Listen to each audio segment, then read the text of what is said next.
What's up, everybody? Lethal One up here, and guys, I want to talk about Final Fantasy VII Remake episode Intermission. Now, this is going to be one of my, I guess you can call it sort of reviews. That's literally what I call the series on the channel. But it's more just honestly back to just me talking about it because I want to talk about episode Intermission.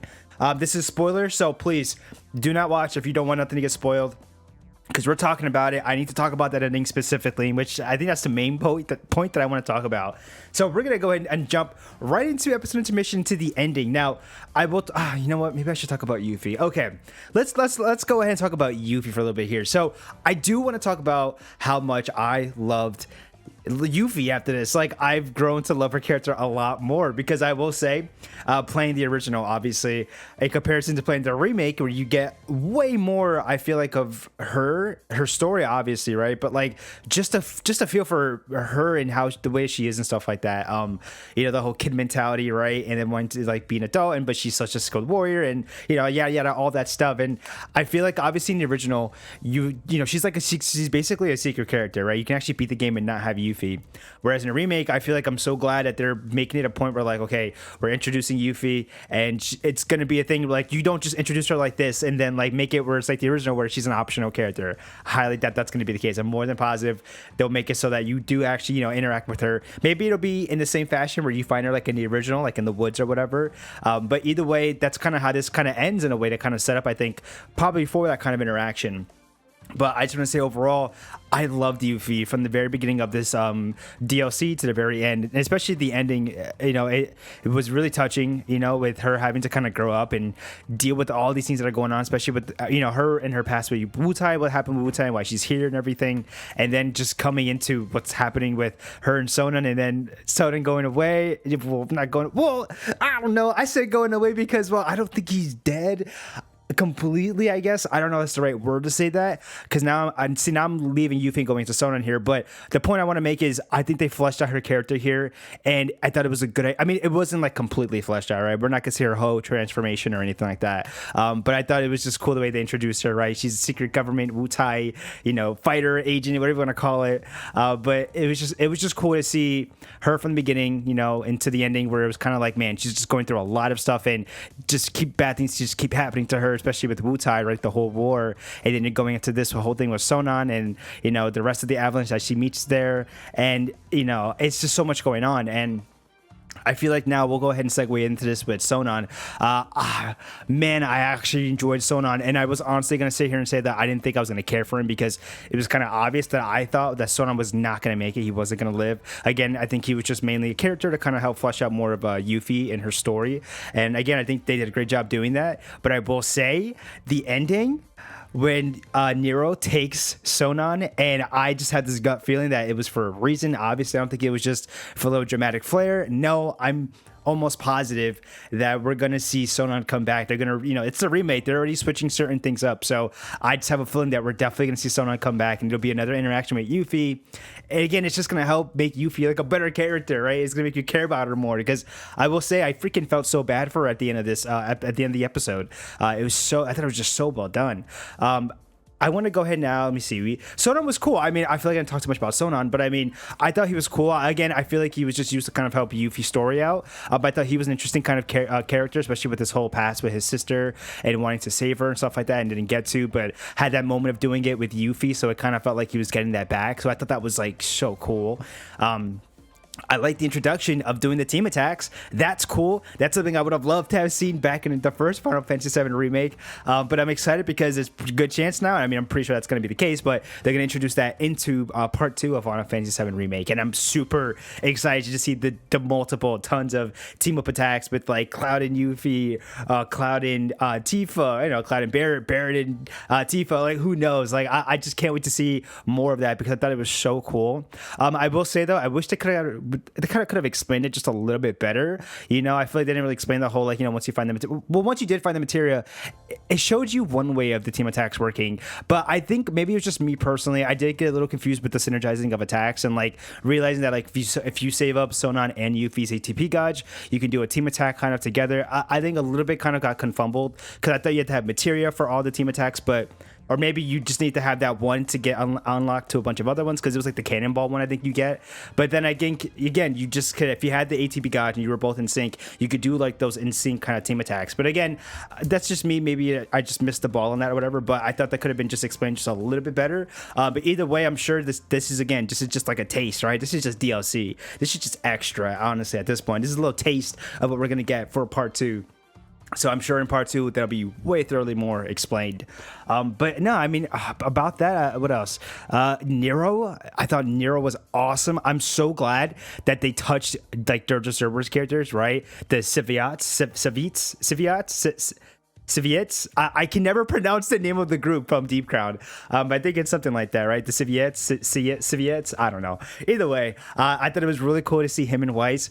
I want to know if we're gonna see, is it Weiss or Weiss? I always say Weiss, but I want to know if we're gonna get more of Weiss, because it teased it in a way where it's like, yeah, these Shinra fellas, hey, they're gonna try to be able to get into my brain or stuff like that, because we all know what kind of happens in the original. So I'm wondering if they're gonna remake and change that, because that was literally the only glimpse you kind of got of him.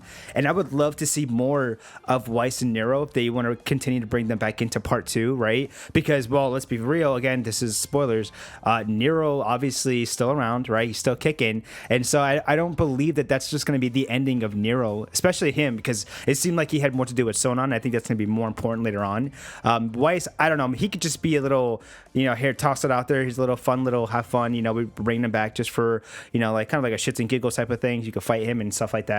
See him in remake fashion. But Nero, I feel like, is going to have more screen time, I guess, in part 2, or at least coming back maybe in the part 3 finale, where he's going to end up like coming back just for a Yuffie solo fight, something like that, teaming up with Sephiroth. I mean, that would just be the ultimate crazy ending.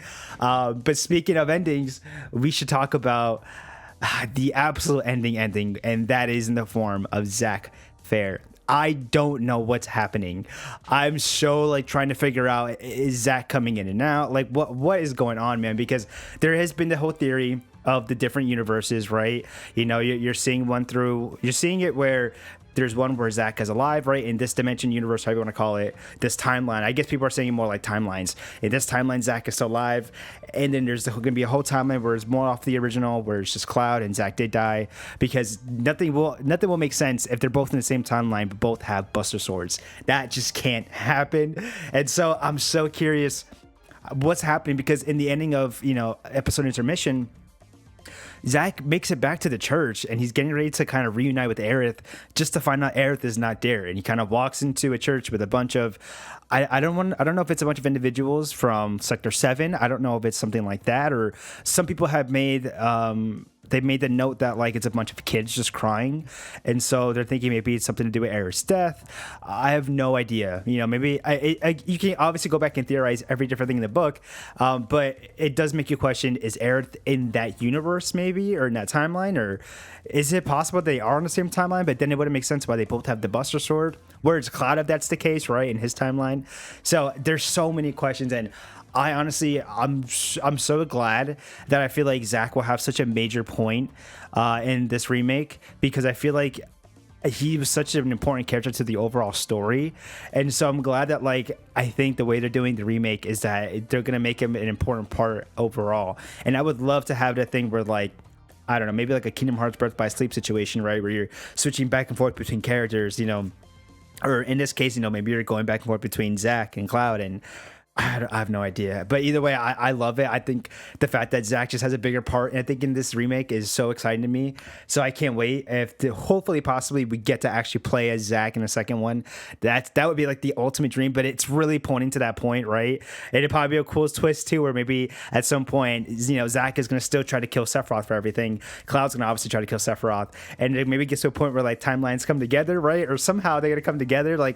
I could just foresee it being the ultimate badass ending. And again, maybe they'll bring in Nero back, because Nero has to come back. If we don't see him in part 2, there's a good chance he's coming back in part 3, because there's no way they're ending it where it's 0 and just that, and you don't see him at all in part 2. He has to come back in a part 3. And I say part 3 because I'm more than positive this is going to be a trilogy. I think. Maybe I'm wrong. Maybe I read that somewhere and I could be totally incorrect. Maybe there's 4 parts. Who knows? But I feel like if there's going to be another one past part 2, and there's going to be a part 3, he should definitely come back. At least, I don't know. They're setting it up for he's going to come back at the very end or something.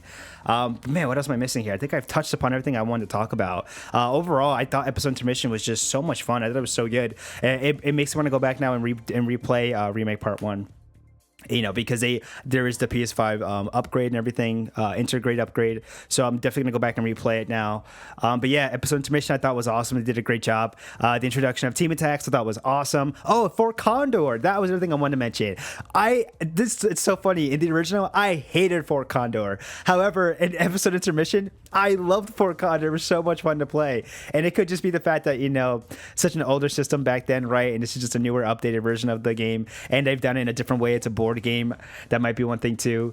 But I thought it was so much fun. I enjoyed it. I'm actually going to go back and replay Intermission on the hard mode. So I can go ahead and play the harder challenges for Condor. But I thought it was good. You know, they had a little bit of like the, it's kind of like your typical, like, I don't want to say mobile gacha or mobile game style thing, but it has like the element thing, right? Where sword beats bow, bow beats defender, which was like shield beats sword, stuff like that. Mixed in with the fact that you can get different units and different boards. I thought it was so cool. I thought overall Fort Condor was utilized so good here that I actually enjoyed it. Had it been like, if they would have made Fort Condor into a mobile game, I'd jump into it day one, because that's how much fun I actually had playing it. It was really cool. But all right, guys, I think literally that's all I want to talk about. The game looked beautiful, right? There wasn't too many new maps, new worlds, besides the fact that you got to go to Deep Ground, right? So you did see a little bit different stuff, which is kind of cool. Besides that, I mean, everything else is still pretty much the same as Remake. So I don't know. Overall, I thought it was awesome. This was a really cool DLC, and I'm glad they did it. I'm kind of glad that we're getting a taste of what to expect for Part 2. And I would love to hear your guys' thoughts overall about, episode Intermission. If you played it, I want to hear everything in terms of theories. What you got going on? How do you think things are going to go? You know, I mean, I guess I didn't say this either, but like, you know, episode Intermission ends with Yuffie on a chocobo riding out into the wastelands, pretty much, right? The overworld. And then Cloud and crew is doing the same thing. They eat chocobo bill, which is pretty cool.